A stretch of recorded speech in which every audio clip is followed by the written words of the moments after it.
Hi అండి, అందరికీ నమస్తే. Welcome back to Lucky's kitchen. ఈరోజు మన వీడియోలో పచ్చి కొబ్బరితోటి లడ్డూలు ఎలా చేయాలో చూసేద్దాం రండి.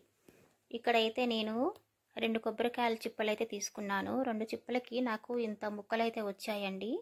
ఇవి సన్నగా కట్ చేసుకొని మిక్సీలో వేసుకొని మిక్సీ పట్టుకొని పక్కన పెట్టుకోవాలి.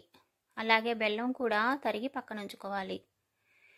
ఇప్పుడు వచ్చేసి డ్రై ఫ్రూట్స్ కూడా తీసుకోవాలి. ఇప్పుడు స్టవ్ పైన ప్యాన్ పెట్టుకొని 2 టేబుల్ స్పూన్ దాకా నెయ్యి వేసుకొని, నెయ్యి కరిగిన తర్వాత డ్రై ఫ్రూట్స్ అన్ని వేసుకొని దోరగా వేయించుకొని పక్కన పెట్టుకోవాలి. ఇప్పుడు ఇందాకలా మిక్సీ పట్టుకున్న కొబ్బరి పొడిని కూడా ఆ బాండిలోకి వేసుకొని, ఇంకా నెయ్యి వేయాల్సిన పని లేదండి, అలాగే వేసుకొని కొంచెం బాగా తిప్పుతూ ఉండాలి. ఇలా కలుపుకోకుండా ఉండామంటే అడుగంటుకుంటుందండి. ఇది కొంచెం డ్రై అయిపోయి బాగా దాంట్లో నీరంతా గుంజుకుందంటే డ్రై అయిపోయాక కలర్ వస్తుంది కదా, అప్పుడు బెల్లం వేసుకోవాలి.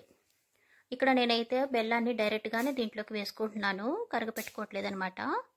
ఇలా అయితేనే రుచిగా ఉంటుందండి. బాగా దానికి లోపలే కరిగిపోయింది కదా, 2 బాగా మిక్స్ అయిపోయి బాగుంటుంది.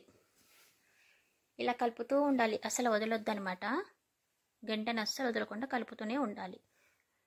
ఇలా చూడండి, ఇప్పుడు మొత్తం బాగా ముద్దలాగా అయింది కదా.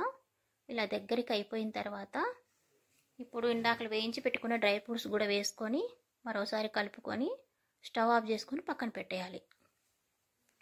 ఇప్పుడు ఇది కొంచెం సేపు ఒక 10 నిమిషాలు చల్లార్చుకొని ఇప్పుడు మనకి ఏ సైజు కావాలో ఆ సైజు లడ్డూలు చేసుకుంటే సరిపోతుంది. ఈ లడ్డూలని పిల్లలు చాలా ఇష్టంగా తింటారండి. చాలా హెల్దీ కూడా, బెల్లంతో చేస్తున్నాం కదా, చాలా హెల్దీగా ఉంటుంది. ఇంతే అండి, ఎంతో ఈజీగా ఇలా లడ్డూలు చుట్టేసుకుంటే కొబ్బరి లడ్డూలు రెడీ.